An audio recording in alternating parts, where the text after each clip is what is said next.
నమస్తే friends, welcome back to అమ్మ చేతి కమ్మదనం.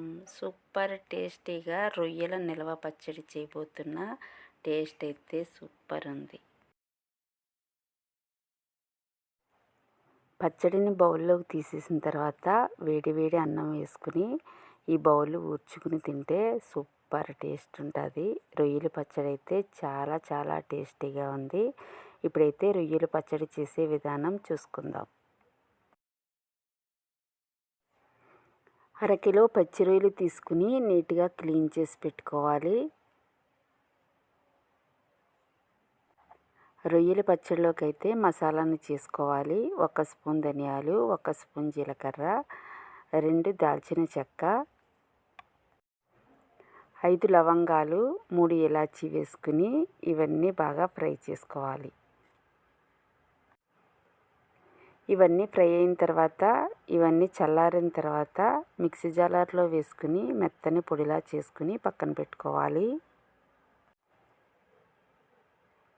ఇదే కడాయిలో క్లీన్ చేసి పెట్టుకున్న ప్రాన్స్ వేసుకోవాలి. అలాగే కొద్దిగా ఉప్పు, పసుపు వేసుకుని ఈ ప్రాన్స్లో వచ్చిన వాటర్ అంతా డ్రై అయిపోయే వరకు కుక్ చేసుకోవాలి.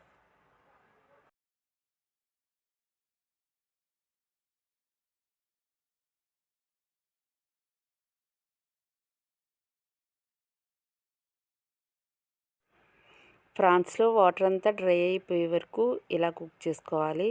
ఈ ప్రాన్స్ని అయితే వేరే బౌల్లోకి తీసుకుని పక్కన పెట్టుకోవాలి. కడాయి పెట్టుకుని 1 కప్పు గ్రౌండ్నట్ ఆయిల్ వేసుకోవాలి. ఇది ప్రాన్స్ పచ్చడి కాబట్టి గ్రౌండ్నట్ ఆయిల్ వేస్తున్నాను.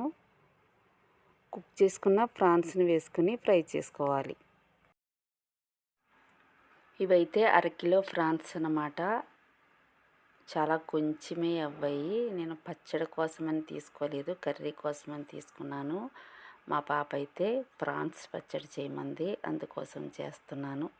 ఈ ప్రాన్స్నన్నీ ఈ ఆయిల్లో ఫ్రై చేసుకోవాలి.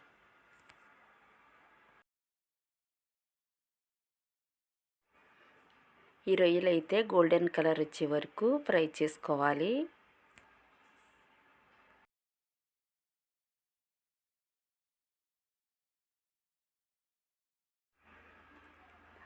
ఓకే, చూడండి రొయ్యలు అయితే మంచిగా ఫ్రై అవ్వాయి.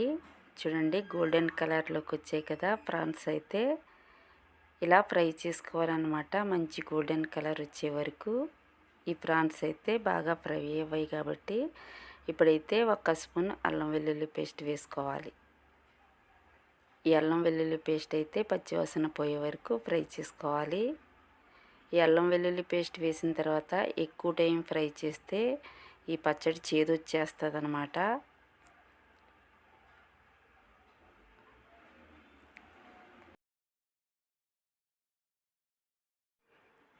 ఓకే, ఈ అల్లం వెల్లుల్లి పేస్ట్ అంతా పచ్చివాసన పోయే వరకు ఇలా ఫ్రై చేసుకున్న తర్వాత 1 చిన్న కప్పు కారం వేసుకోవాలి. కొద్దిగా పసుపు వేసుకోవాలి. టేస్ట్కి తగినంత సాల్ట్ వేసుకోవాలి. మనం ముందుగా మిక్స్ చేసుకున్న మసాలాను వేసుకోవాలి. ఈ పచ్చడిని అంతా ఒకసారి మిక్స్ చేసుకోవాలి. స్టవ్ ఆఫ్ చేసుకుని ఇవన్నీ వేసుకోవాలి. ఉప్పు, కారం, మసాలా అంతా ఇలా పచ్చడిని అంతా మిక్స్ చేసుకున్న తర్వాత ఈ పచ్చడి బాగా చల్లారిన తర్వాత నిమ్మరసం పిండుకోవాలి. చూడండి ఆయిల్ మనకి ఎక్కువ ఉన్నట్టు కనిపిస్తుంది. ఈ పచ్చడి అంతా చల్లారిన తర్వాత ఆయిల్ అంతా డ్రై అయిపోతుంది. ఇప్పుడైతే నిమ్మరసం పిండుకోవాలి. అరకిలో ప్రాన్స్కి 2 నిమ్మకాయలు పిండుతున్నాను. ఈ పచ్చడి అంతా బాగా చల్లారిన తర్వాతే నిమ్మరసం పిండుకోవాలి.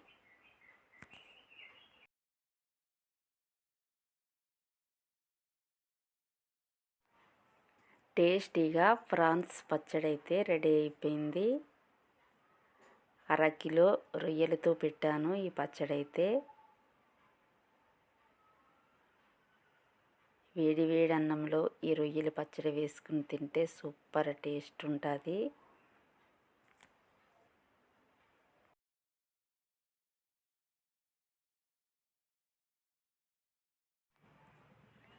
చూడండి ఫ్రాన్స్ పచ్చడి అయితే నేను ఒక బౌల్లోకి తీసేసాను.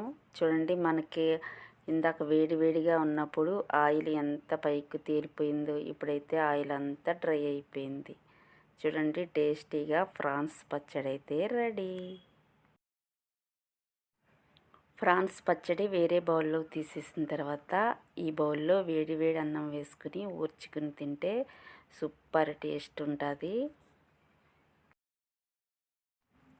అరకిలో రొయ్యలతో టేస్టీగా ఫ్రాన్స్ పచ్చడి అయితే రెడీ అయిపోయింది. అలాగే మా రెసిపీస్ మీకు నచ్చినట్లయితే అమ్మ చేతి కమ్మదనం ఛానల్కి సబ్స్క్రైబ్ చేసుకోండి.